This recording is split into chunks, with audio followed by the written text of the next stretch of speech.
사도께서는 하나님은 모든 사람이 구원을 받고 진리를 아는 데 이르신다고 말씀합니다. 이를 위하여 자기가 세움을 입었다고 얘기를 합니다. 내가 세움을 입었는데 뭘로 세움을 입었느냐? 이 전파하는 자와 그리고 사도로 세움을 입었다고 말씀합니다. 그리고 세 번째, 사도께서는 내가 믿음과 진리 안에서 이방인의 스승으로 세움을 입었다고 말씀합니다. 이방인의 스승이 되었다는 말은 예수님께서 모든 족속으로 제자를 삼아 아버지와 아들과 성령의 이름으로 세례를 베풀고 내가 너희에게 분부한 모든 것을 가르쳐 지키게 하라 하신 그 말씀을 지켜서 행하는 일을 하고 있었다는 것입니다. 그러면 왜 하나님께서는 바울 사도를 이방인의 스승으로 세우셨을까? 그것은 사도행전 9장 15절에 보면 다메섹에서 바울 사도가 하늘이 열리고 그리스도를 뵙는 은혜를 체험합니다. 그때 육신의 눈을 가지고 영광의 주를 뵌 이후에 눈에 비늘 같은 것이 덮여서 보지 못하고 그가 이제 직가라는 길의 곳에 가서 기도하고 있었어요. 사흘째 되던 날 하나님께서 신실한 하나님의 사람 아나니아를 감동하셔서 내가 가서 저로 하여금 안수하여 보게 하고 저를 일꾼으로 세우라고 얘기를 합니다. 그때 그는 이 아나니아는 사울에 대한 좋지 않은 소문을 듣고 있었어요. 그게 어떤 거냐면 박해하고 있는 박해자라는, 그냥 보통 박해자가 아니라 법을 이용해서 박해하는 악한 일을 하고 있는 사람이라는 걸 알고 있었어요. 그래서 하나님께 그 얘기를 합니다. 그랬더니 가라. 그는 내 이름을 위하여 이방인과 그리고 임금들과 이스라엘 백성을 위하여 택한 나의 그릇이라고 말씀하셨어요. 하나님이 이 사울을 택하셔서 사도 바울로 세우는데 이미 하나님이 정하신 거야. 이방을 위하여 택한 그릇이라고 말씀하는 것 볼 수 있습니다. 그 사실을 바울 사도가 이제 예루살렘을 올라갑니다.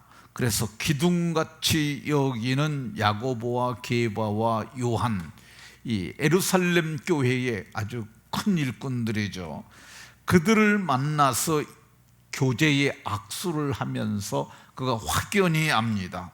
그들은 할라의 자에게로 그리고 우리는 이방인에게로 가게 하려 함이라, 이렇게 말씀합니다.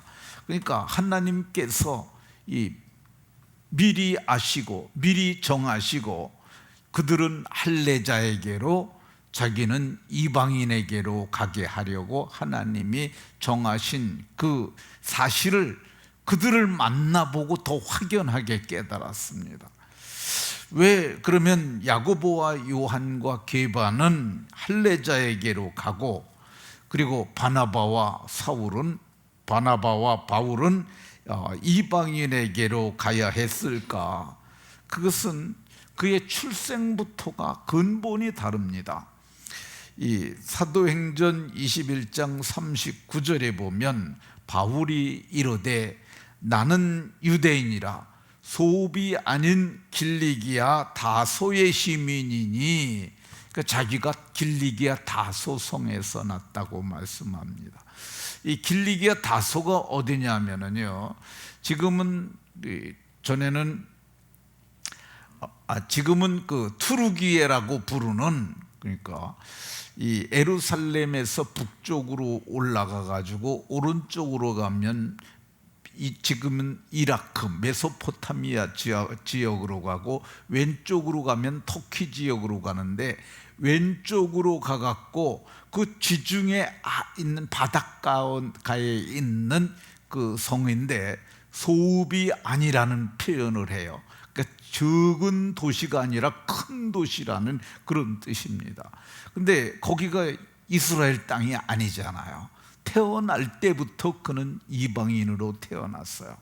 그래서 그러니까 유대인의 아들, 바리새인의 아들로 태어났기 때문에 신앙은 유대 신앙을 갖고 있지만은, 유대교를 갖고 있었지만은, 그의 살았던 문화적 배경은 다 이방 땅에서, 그래서 이방인의 언어를 배우면서 그렇게 했던 사람입니다. 그러니까 바울 사도가 이제 1차 선교, 2차 선교가 다 어디로 가느냐 하면은 그게 자기 고향 윗지방으로 이렇게 다녀요. 그러니까 바울 사도는 조금도 이상하지 않은 거예요. 왜 그러냐면 그거 어렸을 적에 나서 살던 곳이니까 그런 거죠. 근데 베드로 산 사람을 보면은 그가 어디서 부름을 받느냐면 갈릴리 해변에서, 예수님께서 해변에 다니시다가 고기 잡는 것을 보시고 베드로와 그의 형제 시몬이 그물을 던지는 것을 보시고, 나를 따라오라, 내가 너희로 사람 낚는 어부가 되게 하리라고 말씀하셨어요. 거기는 이스라엘 땅이에요. 원래 이스라엘 땅. 그러니까 이 사람들은 그 유대인들에게 익숙한 거야.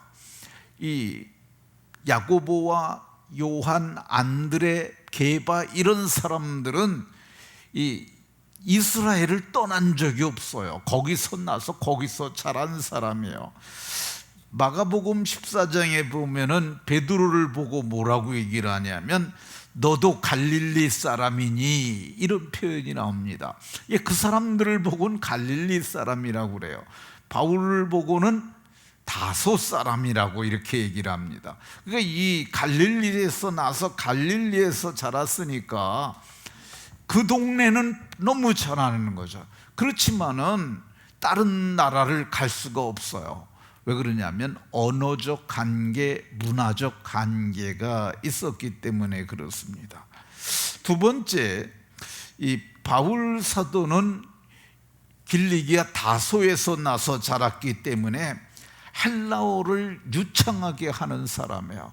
그러니까 선교의 가장 중요한 게 뭐냐면요, 언어입니다. 언어도 안 해놓고 선교사 나가겠다 그러는 사람은 이거는 정말 힘든 사람들입니다. 그거 안 돼요. 가면 이게 복음이라고 그러잖아요. 복음은 복된 소리인데 그게 언어를 통해서 전달이 되는 거예요.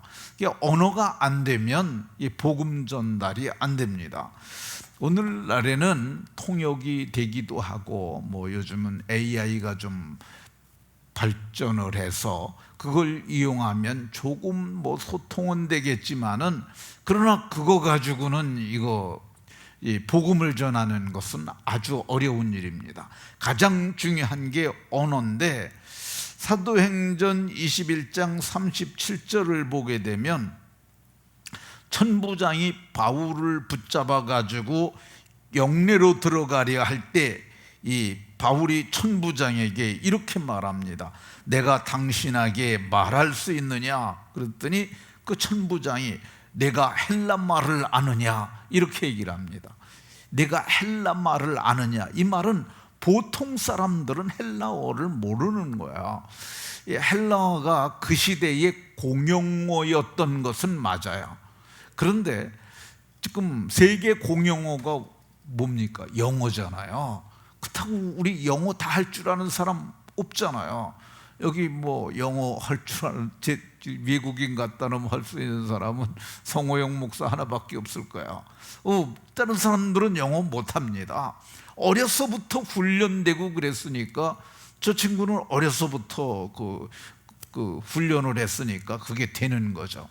근데 우리는 저도 영어를 꽤 많이 배웠어요. 배운 연한으로 따지면은 엄청 배웠습니다. 근데 외국인 갖다 놓으면 말 못해. 소통이 안 되는 거야. 근데 바울 사도에게 천부장이 네가 헬라어를 아느냐? 그러니까 아니 나면서부터 헬라 문화권에서 살았는데요. 뭐 아버지가 길리기아 다소송의 부시여장이었다고 얘기를 합니다. 그러니까 그는 정통 학교에 다니면서 정통 언어를 배운 거야. 그러니까 헬라어가 그 시대에 이게 이제 헬라어가 공용어가 되기 시작한 게 언제 때부터 그러냐면 주전 500년에 키루스라고 하는 사람이 그 시대에 그 지역을 다 통일을 합니다. 근데 그 키루스는 관용 정책이라는 걸 폈어요. 그게 뭐냐 하면은 너네들 종교 그대로 가져라. 종교 생활 그대로 하고 너네들 민속의 풍습이 있으면 풍습도 그대로 해라. 그리고 언어도 너네들 말 그대로 써라. 그러나 우리가 대제국을 통치하려면은 공용어는 하나 있어야 되는데 그게 헬라어를 그때부터 쓰기 시작한 거야. 그래서 이제 그 알렉산더 대제도 그거를 썼고 그 다음에 로마가 그걸 그대로 써온 거야. 그러니까 이게 아주 긴 시간 동안 그런 언어를 써왔어요. 그러니까 500년 이상 그 언어를 써왔는데 일반인들은 안 쓰고 관청에서 쓰고 법정에서 쓰고 그런 고급 언어였어요. 그러니까 네가 헬라어를 아느냐 이렇게 말하는 거죠.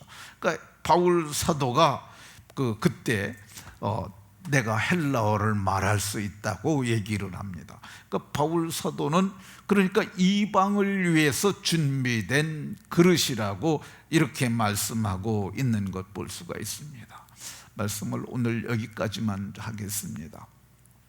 하나님은 준비된 그릇을 따라 쓰십니다.